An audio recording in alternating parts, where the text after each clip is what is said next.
Hi guys! Today we're going to log into Netflix on your phone.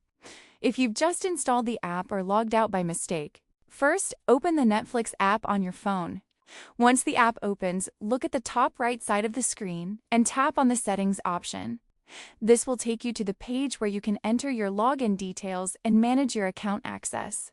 After tapping on Settings, the Enter Your Info page will open. Here, you'll see the option to enter your email address or mobile number. Simply type in the email address linked to your Netflix account. Make sure you enter it correctly so you don't face any login issues. Once you've entered your email address, tap on the Continue button below.